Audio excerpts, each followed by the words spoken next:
Nick Bollettieri's Sonic Serves. You need a weapon, and if that serve is a weapon, automatically, before the match begins, the opponent is already fearing your big serve. Not only then do you have the big serve, you've broken him down mentally, and that's what you need.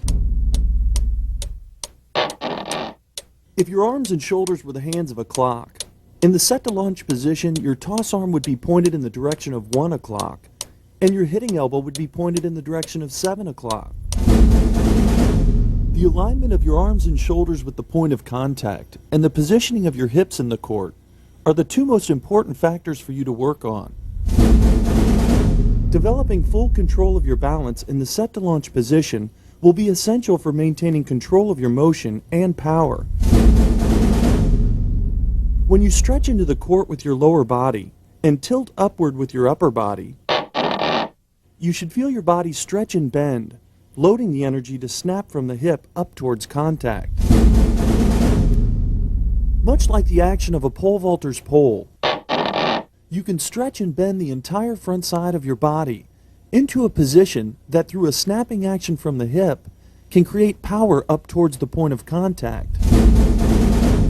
For you to discover this position, you'll need to relax your muscles, especially throughout the hip area, and allow yourself to become more flexible. The key is finding a completely balanced position when you're set to launch. That means your positioning and movements must be precise.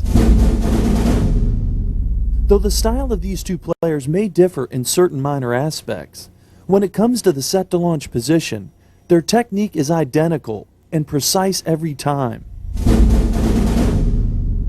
If you learn to stretch your hip position more over your front foot and underneath the point of contact, your lower body will be in better alignment with your upper body, providing complete control of your balance. As you work on developing your set-to-launch position into habit, focus on fully stretching your hips forward and lining up your shoulders and arms with the contact point in a completely balanced position. If you're unable to achieve the full stretch with the front side of your body, make sure you're not dipping into a knee bend as you start to set the position. When the front knee dips down and leads the body into the court, often the hips will never reach the set position.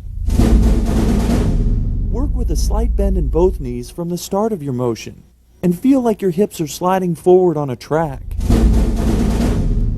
Then as your hips begin to fully stretch, you can add a little more knee bend to help you in the upward launch.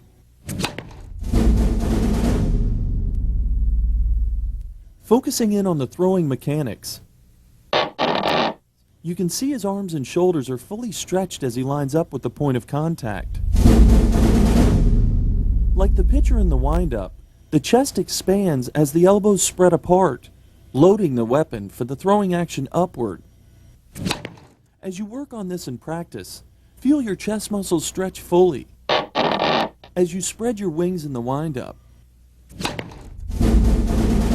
Keeping your back muscles firm to support your upright posture, you'll need to relax the muscles in your arms and across your chest to remain flexible for the throwing action.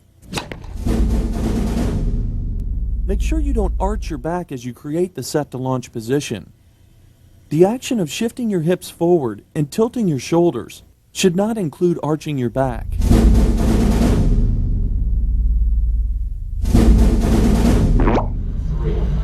2, 1, and liftoff.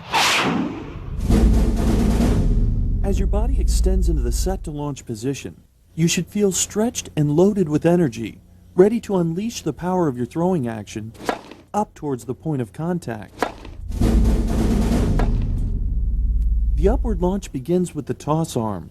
Have the concept in your mind that your tossing hand is reaching up and grabbing onto the top of the fence, working to pull your body towards contact.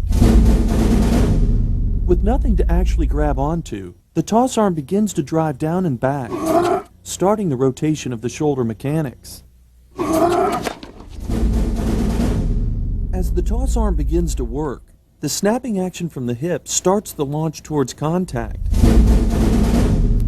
Notice how the hips are rotating and rising As the hip action lifts and stretches, the upper body catapults, sending the elbow on a straight track towards the point of contact.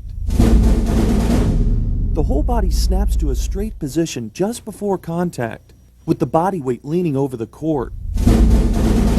All the power and energy that has been generated passes up into the racket head the moment the body and arms straighten, making for explosive results on impact. This upward pitch technique allows him to accelerate the racket head up to maximum speed and release all the power into contact. From the set to launch position to the point of contact, he establishes 180 degrees of distance for his throwing action to accelerate up to speed. We call this the power curve. He is making contact at the end of his power curve, where his racket head can achieve maximum speed. On contact, the racket head releases all the power of the swing onto the ball, making for a follow-through that floats down from contact. You'll notice that the only time his hitting arm is straight is for a brief moment at contact. After contact, the elbow quickly bends as the racket head leads the way downward on the follow-through.